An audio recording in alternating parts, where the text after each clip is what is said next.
నమస్కారం NSTV news కి స్వాగతం. నా పేరు సంధ్య. ముందుగా వార్తల్లోని ముఖ్యాంశాలు. మూసీ ప్రాజెక్టు పేరుతో పేదల ఇండ్లను కూల్చితే తిరుగుబాటు తప్పదని సీఎం రేవంత్ రెడ్డిని బీఆర్ఎస్వి రాష్ట్ర ఉపాధ్యక్షులు స్వామి యాదవ్, మాజీ కార్పొరేటర్ సాగర్ రెడ్డి హెచ్చరించారు. మూసీ ప్రాజెక్టు నిర్వాసితులకు అండగా బీఆర్ఎస్వి రంగారెడ్డి జిల్లా అధ్యక్షులు గుండుమల్ల పాండు గౌడ్ ఆధ్వర్యంలో కొత్తపేటలోని మూసీ పరిసర కాలనీలలో పర్యటించి ప్రజలతో మాట్లాడారు.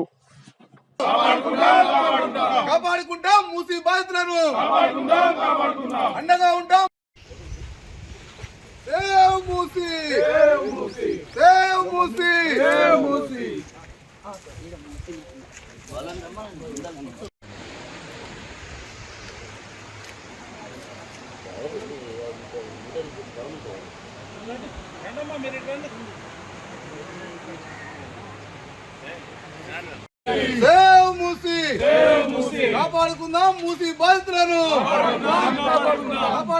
మూసీ బాధితులను, అండగా ఉంటాం మూసీ బాధితులకు, అండగా ఉంటాం మూసీ బాధితులకు.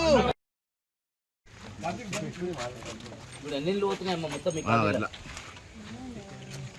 వినాయక్ నగర్ మొత్తం పోతుందా?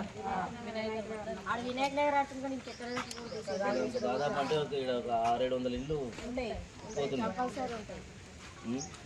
ఎన్ని సంవత్సరాల నుంచి ఉన్నారు మీరు ఇల్లు కట్టుకొని?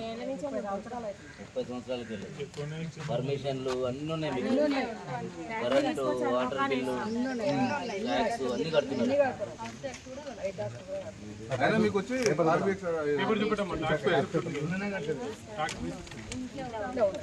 ఇదంతా ప్రైవేట్ భూమి కాబట్టి మా టీఆర్ఎస్ ప్రభుత్వంలో ఇవన్నిటికీ మేము రోడ్లు వేయించినాం ఈ కాలనీలలో. మీరు పట్టాలు కొనుక్కొని ప్లాట్లు చేసుకొని ఇల్లు కట్టుకుని పర్మిషన్లు తీసుకొని ఇల్లు కట్టుకున్నారు, కరెంటు ట్యాక్స్ కడుతున్నారు కాబట్టి మీకు రోడ్లు వేయించినాం, నల్లలు ఇప్పించినాం, అన్ని ఇప్పించినాం.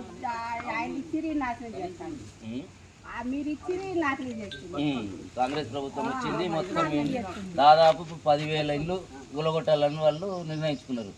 దీని ఎట్టి పరిస్థితుల్లో టీఆర్ఎస్ పార్టీ మాత్రం అడ్డుకుంటుంది. ఒక్క ఇల్లు దగ్గరికి వచ్చినా టీఆర్ఎస్ పార్టీ మొత్తం వచ్చి మీ ఇంటి ముందర కూర్చుంటాం.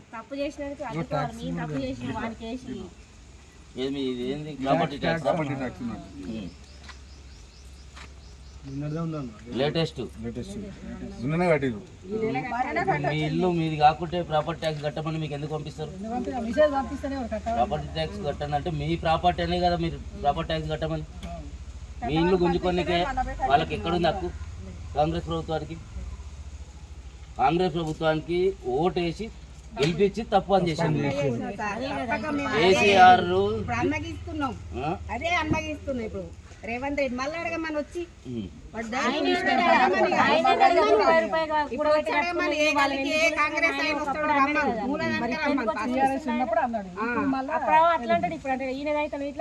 మేము కూడా మూసీని డెవలప్మెంట్ చేసినాం.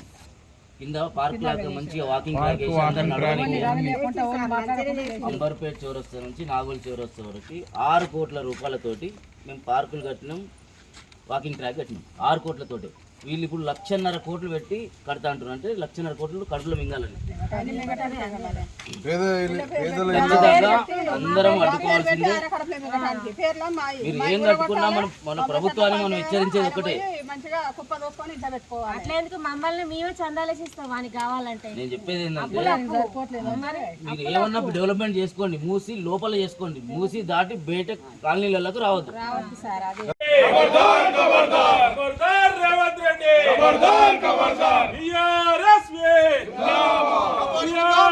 మూసీ బాధితులను కాపాడుకుందాం, కాపాడుకుందాం మూసీ బాధితులను.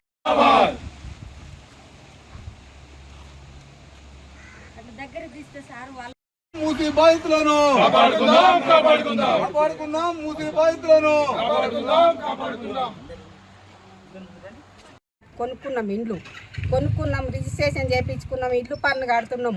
మాకు లేని దుర్వాసన ఆయన ఉండట్లేదు. వచ్చి మాకు దుర్వాసన లేదు, ఏమున్నా సరే సార్ మాకైతే మూసి అసలు చెయ్యొద్దని అంటలేదు, చేసుకో. కానీ మా ఇండ్లు కొలిస్తే మాత్రం ఒప్పుకోం. మేము కన్న కష్టాలు పడి కొనుక్కున్నాం. ఆయన ఇచ్చింది కాదు అది. ఈ ఏడాది నుంచి చాలా ఇబ్బందులు పడుతున్నాం సార్. ఈ రేవంత్ రెడ్డి వచ్చిన కానీ నానా ఇబ్బందులు పడుతున్నాం. మాకు ఆరోగ్యాలు సరిగా లేక, తిండి తిప్పలు లేక, మూసి అనగానే మాకు భయం వేస్తుంది సార్.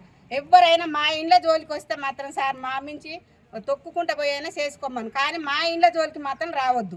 మూసి చేసుకోమని మేము వస్తాలు వద్దంటలేవు, కానీ అంతకన్నా మాత్రం ఏం చేయొద్దు సార్. మా ఇంట్లో జోలికి రావద్దు. ఆయన అయితే ఇవ్వలేదు, ఈయన ఇవ్వలేదు మాకు. ఏంది రేవంత్ రెడ్డి ఇచ్చిన ఇల్లు కావాయి మాకు.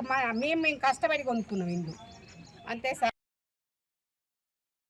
రావద్దు. మూసీ సుందరీకరణ మేము వ్యతిరేకం ఏం కాదు, చేసుకుంటే డెవలప్మెంట్ చేస్తుంటే ఎవరు వద్దన్నారు. కాకపోతే మా ఇంట్లో జోలికి రావద్దు. పక్కన పెట్టి నువ్వు ఎంత చేసినా మేము అంగీకరిస్తాము. మా ఇంట్లో జోలికి రావద్దు.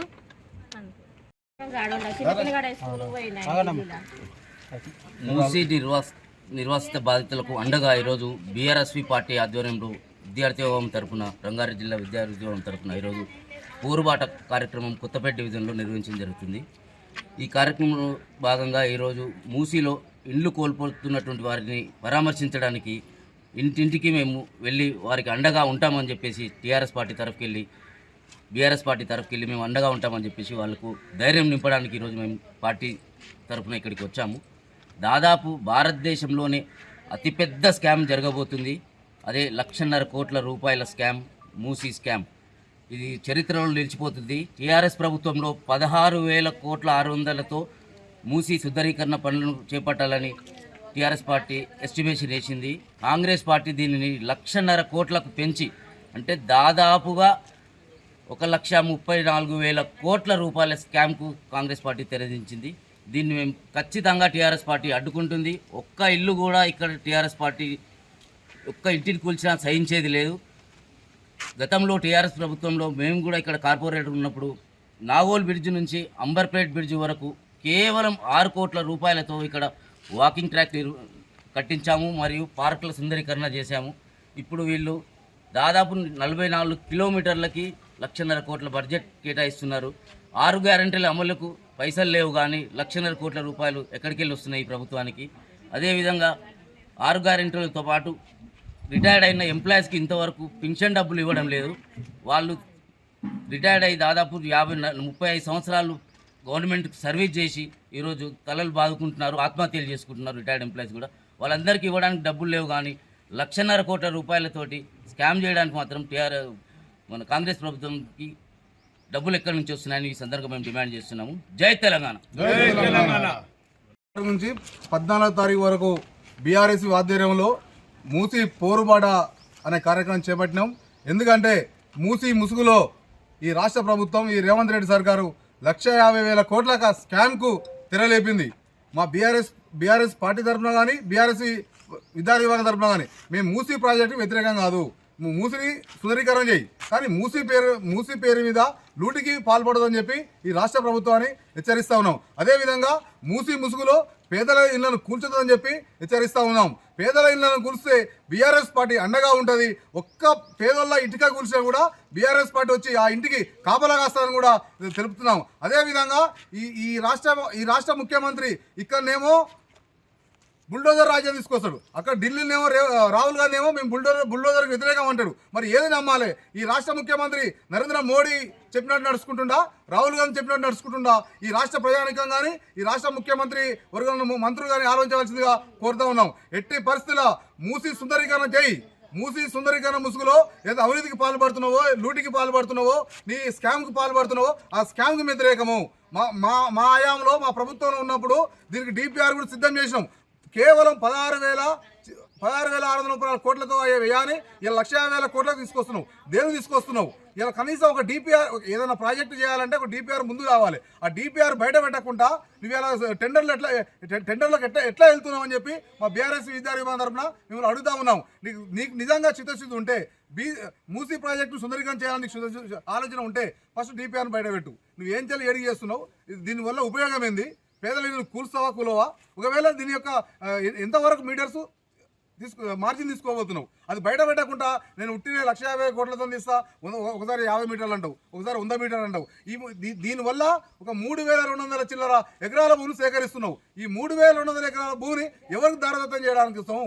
పేదల ఇళ్లను రక్తంలాగా తాగి పేదల ఇళ్లను కూల్చి ఇవాళ 3,000 ఎకరాలు ఎవరికి దారదత్తం చేయడం కోసము? ఇక్కడ మాకు హైరేజ్ బిల్డింగ్లు అవసరం లేదు. మాకున్న ఇల్లుదారు. ఎందుకంటే పేదలు, సామాన్య ప్రజలు, మధ్యతరగతి కుటుంబాలు ఇల్లు కట్టుకొని ఉన్నారు. వాళ్ళు ఒక ఇల్లు అనేది ఒక ఎమోషనల్ ఫీలింగ్. ప్రతి ఒక్కరికి కూడా, ప్రతి ఒక్క మనిషికి కూడా హైదరాబాద్ ఇల్లు అనేది ఒక ఎమోషనల్ ఫీలింగ్. వాళ్ళు ఎంతో కాయ కష్టం చేసి ఈఎంఐలు కట్టుకొని ఇల్లు కట్టుకుంటే వీళ్ళు నువ్వు కూలగొడుతుంటున్నావు. అదే నీ అన్నకు తిరుపతి రెడ్డికి బఫర్ జోన్లో ఇల్లు ఉంది, ఎందుకు కూలగొట్టలేకపోయావు? నీ అన్నకో న్యాయం, ఈ పేదలకో న్యాయం అని చెప్పి కూడా బీఆర్ఎస్ పార్టీ తరఫున మేము అడుగుతా ఉన్నాము. నీకు ఎట్టి పరిస్థితిలో ఈ పేదల ఇళ్ళని కూర్చోడం మేము సహించాము. నువ్వు సుందరీకరణ చేయి, సుందరీకరణ మేము మద్దతు తెలుపుతాం, కానీ పేదల ఇళ్ళని కూర్చోకుండా సుందరీకరణ చేయాల్సిందిగా ఈ రాష్ట్ర ప్రభుత్వాన్ని హెచ్చరిస్తా ఉన్నాను.